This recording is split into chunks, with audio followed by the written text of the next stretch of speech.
실력에 근데 정체기가 오는 것 같아서 고민입니다. 정체기에 과연 레슨 같은 게 도움이 될까? 이런 고민 많이 하시는 것 같아요. 맞아. 저는 무조건 도움 된다고 봅니다. 또 어려운 용어 나왔습니다. VO2 max 궁금합니다. VO2 max 그거 믿지 마세요. 안 맞아요.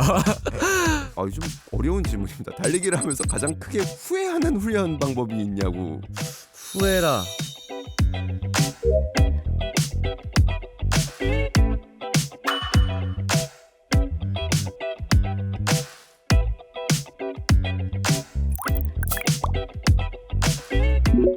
힘차게 달리는 사람들의 러닝 반상회 월간 달리기, 이제 저희도 반환점을 돕니다. 굳은 다짐으로 시작했던 2026년이 벌써 절반을 지났습니다. 그래서 오늘은 앞서 말씀드린 대로 상반기 결산을 준비했습니다. 그래서 저희 Q&A 세션을 만들어 봤는데 참 많은 분들이 또 이제 질문을 주셨어요. 그리고 약속드린 대로 질문 주신 분 가운데 잘 달려온 6달에 맞춰서 6분 추려서 우리 형석 씨가 추천해 주신 데상트 가방 한번 선물 드리도록 해보겠습니다. 오익환님이세요. 처음 내가 다른 사람보다 좀 잘하는데? 라고 생각한 시점이 언제쯤일까요? 그리고 그 당시의 기록, 그다음에 어떻게 훈련을 하셨는지. 어떻게 보면 입문기에 대한 질문인 것 같아요. 이게 입문이라고 한다면 그냥 딱 첫 대회를 뛰어본 그냥 경험이었을 것 같아요. 그건 또 2014년도였거든요. 제가 간호학과를 나왔는데 그 간호사들끼리 모여서 널싱런이라는 이벤트 대회를 연 적이 한 번 있었어요. 14년도에. 그때 저도 군대 가기 직전에 이제 갑자기 동기들이 나가보자고 꼬셔가지고, 그때 막 이제 군대 가기 전에 술 먹고 막 놀고 있을 텐데 그래 이건 한번 해보자 해서 나갔다가 거리는 10km 컸어요. 10km. 그냥 뭐도 없이 그냥 나갔는데 44분대가 나오더라고요. 오, 그거 괜찮네.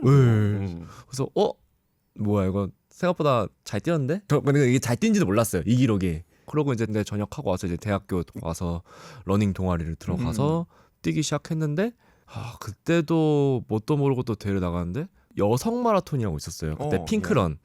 거기서 또 한 41분대가 나온 거예요. 그때도 41분대 나왔을 때 보고 그럼 동아리에서 좀 잘 뛰는 편에 속하더라고요. 그래서 우오우오 하는 그 느낌에 또 기분 좋게 그렇게 그냥 뛰었던 것 같아요. 사실 대학생 때 막 훈련을 그렇게 해봤나라는 생각을 돌이켜봤을 때는 그건 또 아니었던 것 같아요. 그 당시에 러닝 동호회는 그러면은 뭐 모여서 몸 풀고 몇 킬로 뛰고 이렇게 그렇게 되는 건가요? 보통 이제 저희는 5km나 3km 이렇게 해서 나눠가지고, 뭐 남자애들은 보통 5km 뛰었고 여자애들은 3km 정도 뛰고, 그리고 이제 술 마시러 가고. 보통 그게 이제 커뮤니티였죠. 그렇죠. 그런 재미로 또 동아리 활동을 했었던 기억이 있습니다. 요즘 뭐 코미디 프로그램에서 많이 이제 패러디도 하는 그런 만남의 장소였겠군요. 아무튼 비슷한 질문으로 김홍빈님이 그 처음 입문했을 때는 평균 주에 한 몇 킬로 뛰셨는지 여쭤보시네요. 사실 주에 한 번 뛰었나? 뭐 많이 뛴 주는 2번 뛰고, 뭐 그렇게 해서 길게 뛰어야 5km, 진짜 많이 뛰면 8km, 막 그 이상 안 뛰어봤던 것 같아요. 그럼 언제부터 좀 본격적으로 이거 풀코스도 한번 도전해봐야겠다라고 생각하신 건 언제예요? 17년도 하반기였던 것 같은데, 그때 이제 제가 동아리장을 맡고 있었어갖고. 역시 뭔가 좀 감투를 맡은 다음에 책임감이 더 커지셨군요. 맞아요. 그래서 진짜 우연한 계기로 선배가 풀코스 나가보자. 그래서 저는 그때 당시에 제가 10km를 한 38분 정도 뛰고 있었어요. 그래서 그래요, 뭐 10km 뭐 이 정도면 좀 가면 되겠죠 했는데, 풀코스 그냥 데뷔도 없이 나갔다가 하프도 안 하고 바로 풀. 아니 하프도 뛰었었어요. 그때 한번 하프도 뛰어봤었고 했는데, 풀코스 해볼만 하겠다 싶어서 그냥 30km 정도 한번 장거리 딱 한번 뛰어보고 그래 나가는데 와 힘들더라고요. 첫 그런 풀의 기록은 뭐? 3시간 44분 나왔었어요. 그때. 그래도 놀랍군요. 그래서 놀랍습니다. 이 고통은 나만 느낄 수 없다, 니네도 느껴라 해서 그때부터 애들 꼬셔가지고 애들 풀코스를 같이 뛰면서 그때부터 저도 좀 훈련을 했던 것 같아요. 지금 형석 씨에 대한 질문을 보면서 많은 분들이 자괴감 느끼실 수 있으니까 다음 질문 더 해봐도 거거든요. 네, 최선웅님께서 이제 저 말고 기자님의 마라톤 공략기를 듣고 싶습니다. 그러니까 저는 저한테 질문 주시는 분의 의도는 아마 그런 걸 거라 생각해요. 그러니까 몇 번 방송 보시면서 저 정도는 나도 뛰는 것 같다라고 생각하시는 분들이거나 아니면은 처음 풀코스를 앞두신 분이거나, 저도 딱 이제 2번 뛰어봤으니까요. 공략기라기보다는 저는 완주가 늘 목표였어요. 저는 늘 그렇게 생각해요. 마라톤을 뛴다라는 거는 어떤 제 자신과의 싸움이기도 하지만 두려움과의 싸움이었던 것 같아요. 하다가 못 뛰게 되지는 않을까? 다치지는 않을까? 너무 힘들면 어떡하지? 이런 두려움들이 준비를 조금 더 철저하게 해주던 것 같고 달릴 때도 마찬가지였어요.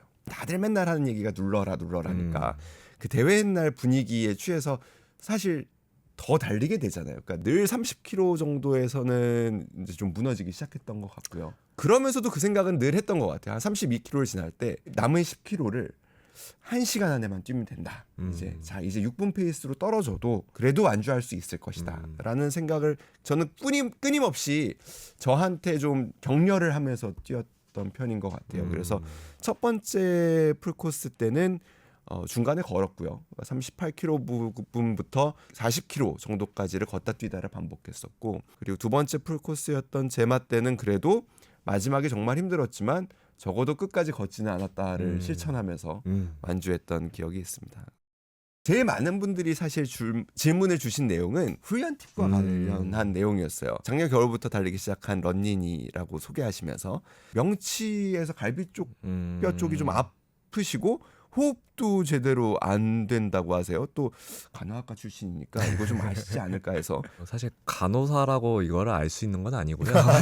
제 얘기는 참고차 들어주시면 좋을 것 같은데, 저도 되게 수많은 시행착오도 겪었고 이런 통증도 많이 느꼈던 것 같은데 정답은 없더라고요. 정답은 없고 뭐 여러 가지 원인이 있을 수 있는데, 뭐 일단 하나는 뭐 무언가 뛰기 전에 좀 먹고 뛰었다든가, 그래서 좀 위가 흔들리면서 요 안에서 이제 횡격막 근육이랑 좀 수축을 하면서 갑자기 경직이 되는 거죠.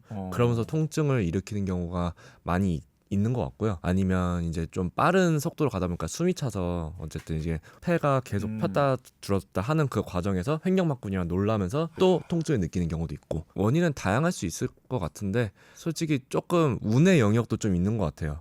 이게 빨리 풀리면 빨리 풀리기도 하는데 안 풀리면 진짜 답도 없이 끝까지 가기도 하거든요. 풀 수 있는 방법은 없나요? 일단은 횡격막 근육이 놀라서 수축한 경우가 많기 때문에 그거를 안정화시키는 게 좀 더 중요할 것 같아요. 그래서 호흡을 먼저 좀 가다듬게 심호흡을 좀 깊게 하면서, 페이스가 좀 떨어지더라도. 네, 페이스가 좀 떨어지더라도 심호흡을 좀 깊게 내쉬면서 이렇게 해서 운영을 하는 것도 도움이 되고요. 심호흡을 깊게 내쉬면 어쨌든 이제 교감신경이 조금 줄어들면서 폐가 조금은 더 안정적으로 호흡이 가다듬게 되니까. 아니면 이제 조금 여기 좀 웅축된 부분을 조금 이렇게 스트레칭 하면서 이쪽을 좀 펴주면서 뛰는 방법도 있을 것 같고, 뭐 여러 가지 시도를 해보면서 이것도 해보고 저것도 해보면서 이렇게 좀 풀어나가는 방법이 좀 필요할 것 같아요. 저도 공감돼요. 갈비뼈 쪽이 아팠던 적이 거의 없었는데 올해 굉장히 오랜만에 10km 대회를 나갔거든요. 10km 대회 정말 열심히 뛰었거든요. 7km부터 아픈데 말씀하신 얘기를 듣고 보니까 놀래서 그랬겠구나라는 생각이 지금 좀 확 드네요. 처음으로 10km 안주하자마자 그 자리에 쓰러졌던 기억이 있습니다. 저도 아파요. 저도 그렇게 달리기를 많이 했는데도 이번 동아 마라톤 때도 그랬고 그 뉴발란스 하프 마라톤 때도 그랬고 저도 막 옆구리 아팠고 막 엄청 힘들게 뛰었거든요. 답이 없는 것 같아요. 사전에 좀 스트레칭을 한다고 해서 되는 것도 아닌 것 같아요. 그것도 아닌 것 같아요. 그냥 저는 평소랑 다를 거 없이 그냥 루틴대로 했는데도 갑자기 찾아오더라고요. 비슷한 질문입니다. 제인영 님께서 실력에 근데 정체기가 오는 것 같아서 고민입니다. 달리기를 돈 주고 배우는 게 맞나 하는 생각에 그동안은 혼자 뛰기만 했는데 정체기에 과연 레슨 같은 게 도움이 될까? 이런 고민 많이 하시는 것 같아요. 맞아요. 저는 무조건 도움 된다고 봅니다. 왜냐하면 이게 어떤 레슨을 받고 어떤 가르침을 받는가가 중요한 것보다는 내가 달릴 수 있는 환경을 만드는 게 더 중요하다 생각을 하거든요. 어쨌든 그렇게 해서 레슨을 하게 되면 자기가 그날만큼 또 좀 포인트 훈련으로 강하게 훈련을 할 수 있는 날인 거잖아요. 그리고 어떤 클래스에 가느냐에 따라서 거기에 이제 자기랑 비슷한 수준의 러너들과 아니면 자기보다 더 잘 뛰는 수준의 러너들이 분명히 있을 테니까 그들이랑 같이 뛰는 것만으로도 엄청나게 큰 도움이 될 거라고 생각을 합니다. 어쨌든 자기가 정체가 왔다는 거는 그 실력에서 자기가 그 이상을 뛰어넘는 훈련을 하지 못하고 있는 상황일 수도 있거든요. 그래서 그걸 계속 건드려줘야 돼요. 저도 뭐 비슷한 얘기를 참 많이 들었던 것 같아요. 그러니까 우리가 달리기 그리고 또 비슷한 또 기록 종목 중에 수영 이렇게 기초 종목들이 있는데 이 대부분의 기초 종목들이 자신과 기록과의 싸움이라고 생각을 하지만 사실은 다 팀 스포츠라는 이야기들을 하더라고요. 그러니까 결국에 팀을 이뤄서 훈련을 해야 하고 그 훈련 속에서 동료들과 함께 고생하고 또 즐거움도 나누면서 성장하는 거란 얘기를 들어서 저도 개인적으로는 그러니까 뭐 이 값을 하냐 못하냐 뭐 혹은 내가 이 지도자하고 맞냐 안 맞냐를 판단하기에 앞서서 한 번 정도는 가보시는 것도 괜찮다. 그러면서 지도자를 너무 의심하지 마시고 저는 한 번쯤은 그냥 맡기고 따라가 보는 것도 도움이 된다라는 생각은 개인적으로는 하고 있습니다. 그 팀의 분위기가 더 중요할 것 같아요. 내가 훈련할 수 있는 환경, 그리고 집에 좀 가깝고 내가 계속해서 훈련할 맞아요. 수 있는 이런 프레임을 만드는 게 맞아요. 더 중요하지 않을까라는 생각을 합니다. 이제 훈련 용어들 나오기 시작합니다. TT를 자주 하는 게 좋은가요? 라고 하셨습니다. 타임 트라이얼, 어쨌든 자기 최고 기록을 계속 측정하는 거잖아요. 분명 도움은 돼요. 분명 도움은 되는데 여기에 꼭 또 매몰될 필요는 없습니다. 그 타임 트라이얼이라는 게 언제든지 똑같이 시험 점수를 맞는 게 아니라 그때 날씨나 그때 자기의 컨디션 뭐 이런 걸 따져 계속 왔다 갔다 하는 거기 때문에 큰 자극을 주고 싶을 때 TT를 재는 것도 도움이 분명히 되고, 그거 말고도 또 다른 방식으로도 계속 그렇게 자극을 줄 수 있는 방법은 있으니까 여러 가지 섞어서 해보시는 게 더 좋지 않을까 생각됩니다. 보통 이제 아까 말씀드린 마라톤 레슨 뭐 그리고 이제 풀코스에 대비한 10주 반, 뭐 12주 반 이런 반에 들어가게 되면 디데이를 앞두고 한 3주 혹은 뭐 2주 전 정도에 한번 TT, 핀케이트 TT를 한 번씩 해보는 것 같아요. 네. 그러면서 이제 대회에서 경험할 페이스들을 한번 또 조절해 보는 거죠. 그렇다고 풀코스를 준비하는데 풀코스를 TT를 해볼 그렇죠, 필요는 그렇죠. 없어요. 네. 그냥 그거보다는 뭐 좀 더 짧은, 자기가 목표하는 거리가 좀 짧은 코스에 대한 TT를 좀 해보는 건 되게 도움 될 거라 생각하고요. 굳이 10km나 하프를 TT를 재볼 필요는 없다고 생각하고 뭐 3000m라든지 5000m 이런 좀 짧은 거를 TT를 해보는 게 오히려 더 몸에 그렇군요. 약간 몸을 올리는 데 더 도움이 될 수 있다고 생각해요. 또 어려운 용어 나왔습니다. 쪼찌님이 VO2 max 궁금합니다. VO2 max, 이 시계에서 요새 막 VO2 max 측정해서 맞아요. 알려주잖아요. 그거 믿지 마세요. 안 맞아요. 제가 옛날에 막 시계에서 VO2 max를 70까지 나온 적이 있었는데 그때보다 지금 한 67 정도 나오거든요. 시계로는. 지금이 훨씬 기록이 좋아요. 그것도 그렇고 그 제가 실제로 그러니까 산소 이거 달고 여기 이제 산소 측정까지 달면서 실제로 측정을 해봤는데 그때 한 62 정도였나? 그 정도 나오더라고요. 그렇게 측정을 한 거랑 또 시계랑 또 차이가 있더라고요. 그래서 그게 그렇게까지 유의미하게 정확한 데이터는 아니다 보니까 너무 거의 연연할 필요는 없는데 그래도 훈련할 때만 이게 올라가면 또 기분 좋잖아요. 그렇죠. 그래서 그런 거 그냥 참고 정도로만 생각하시면 될 것 같아요. 김찬일님께서 좀 어려운 질문입니다. 달리기를 하면서 가장 크게 후회하는 훈련 방법이 있냐고 얘기를 하시네요. 후회하는 훈련 방법이 있으세요? 후회라. 사실 훈련을 했다는 것 자체가 이미 그럼요. 네. 유의미한 거고 후회를 한다고 한다면 오버트레이닝이 될 것 같아요. 좀 이때 당시에 맞춰서 할 훈련이 아닌데 좀 과하게 훈련한다든지 마일리지에 너무 집착을 한다든지 뭐 그런다든지 속도를 너무 오버해서 한다든지 아니면 이제 좀 고강도 훈련을 너무 간격을 붙여서 연속을 한다든지 그런 것들은 결국에 오히려 몸을 올리는 게 아니라 몸에 데미지를 주는 훈련이다 보니까 안 하는 이만 못한 훈련이 될 거라고 생각하거든요. 혹은 뭐 매일 똑같은 거리를 뛴다든지 뭐 그럴 수 있죠. 네. 최근 그 얘기는 들었던 것 같아요. 그러니까 매일 10km를 뛰면 이제 보통 한 달에 300km 이렇게 뛰게 되는데 그게 그렇게 좋은 훈련 방법은 아니라고.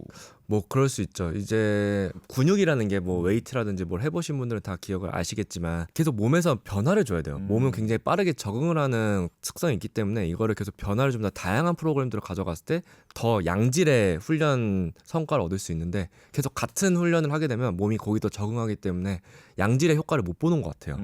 그런 부분에 있어서는 매일 같은 거리를 뛰는 거 물론 체력적으로 굉장히 도움이 되지만 조금씩 변화를 주는 게 훨씬 더 효과적일 수 있다. 그런 마음들을 보통 많이 가지시는 것 같아요. 그러니까 뭔가 계획을 세우고 하루의 루틴을 만들고 매일 똑같은 시간에 똑같은 거리를 뛰는 데서 오는 또 성취감들이 그렇죠. 있잖아요. 일상적으로 생활하고 매니지먼트하는 데서는 되게 도움이 되는 것 같아요. 그러니까 그것도 나쁜 점만 있다라고 보기는 어렵지만 아무래도 기량을 빠른 시간 안에 상승시키는 방법은 조금 아닐 수도 있다. 비효율적일 수 있다. 네. 맞아요.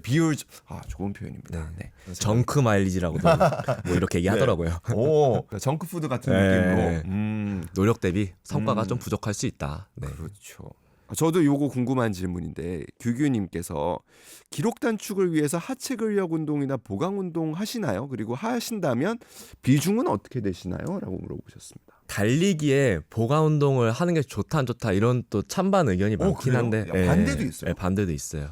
근데 이거는 사실 정답은 없다 보거든요. 제 기록 때 같이 운동하는 형님들이나 이런 선수들 보면 보강 운동 하시는 분들이 사실 많지는 않아요. 그래요? 네, 보통은 오히려 더 그 시간에 달리기를 더 해라 라고 얘기를 하시는 분들도 많고 그렇지만 그렇다고 막 보강 운동이 도움이 안 되는 건 아니에요. 분명히 도움이 되고 달리기를 할 시간을 할애해서까지 보강 운동하는 건 전 조금 아쉬울 것 같고 보강 운동은 달리기도 할 만큼 하고 또 추가적으로 하는 거는 굉장히 도움이 된다고 생각을 합니다.